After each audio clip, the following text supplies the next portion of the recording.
जुड़ चुके हैं। गौरव जी, सबसे पहले तो आपको बहुत बहुत बधाई हरियाणा में जीत की।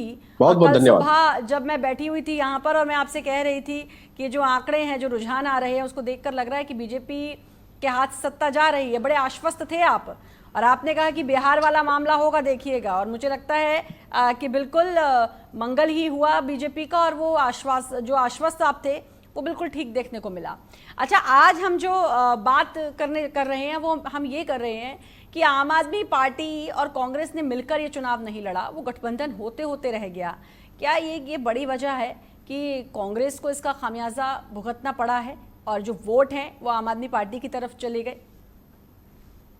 श्रद्धा जी, बहुत धन्यवाद। आपने मुझे बधाई दिया और मेरे बात को सनद किया, इसके लिए बहुत आभार। देखिए, आम आदमी पार्टी कौन है? आम आदमी पार्टी को क्रिएट करने वाला जो है वो कांग्रेस पार्टी ही। जब कांग्रेस पार्टी का वैक्यूम हुआ, पूरे देश भर में कांग्रेस के विरुद्ध एक जनमानस खड़ा हुआ, सड़कों पर उतरा, उस समय आम आदमी पार्टी को श्रूडली पेनिट्रेट किया गया जनता के भीतर।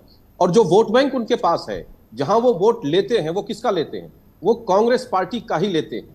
और स्वाभाविक है कि जहां कांग्रेस पार्टी खुद को मजबूत समझेगी, वहां पर आम आदमी पार्टी को घुसने नहीं देगी, और जहां आम आदमी पार्टी खुद को मजबूत कर लिए, वहां कांग्रेस पार्टी को घुसने नहीं देगी।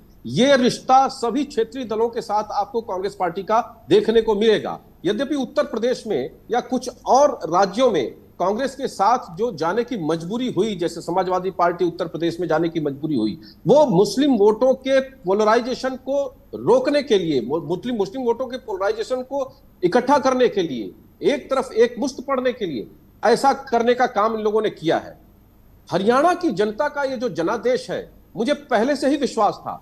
मैं हरियाणा होकर के आया था और हरियाणा की जनता बहुत देशभक्त जनता है। और जिस तरह से विपक्ष लोकसभा चुनावों के बाद एक विभाजनकारी नीति को अपना करके चल रहा था और साफ ये संदेश दे रहा था, उनके नेताओं के बयान आप उठा करके हरियाणा के अगर देखिए तो कोई नेता कहता है कि हमारी सरकार बनने वाली है और मेवात से हम हिंदुओं का सफाया कर देंगे, इस तरह के बयान आ रहे थे। कोई नेता कह रहा है कि हमारी सरकार बनते ही पहले हम अपना घर बनेंगे, अपने रिश्तेदारों का घर बनेंगे, इसके बाद लोगों का सोचेंगे। आप सोचिए कि इस मानसिकता के लोग यदि सत्ता में आ जाते तो किस प्रकार की एनार्की, किस प्रकार का अराजकता पैदा कर देते। वहीं कांग्रेस पार्टी विशुद्ध रूप से हरियाणा के अंदर एक ऐसी राजनीति को जन्म दे रही थी जहां पर जाट प्राइड को लगातार खड़ा किया जा रहा था। उसका प्रयोग किसान आंदोलन में भी किया जा रहा था, उसका प्रयोग पहलवान आंदोलन में भी किया जा रहा था, और कहीं ना कहीं वहां की जो जनता है इस चाल को समझने में सफल हो गई और इनके बहकावे में नहीं आई।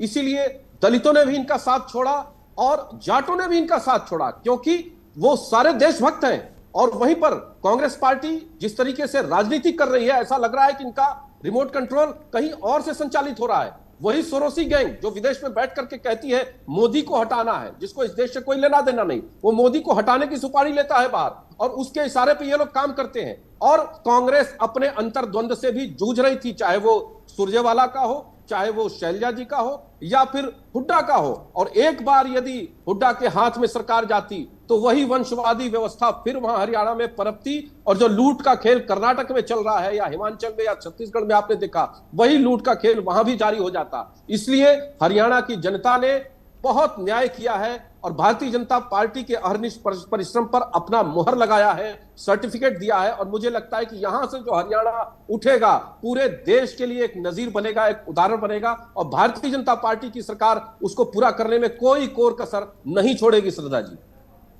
बिल्कुल। चलिए।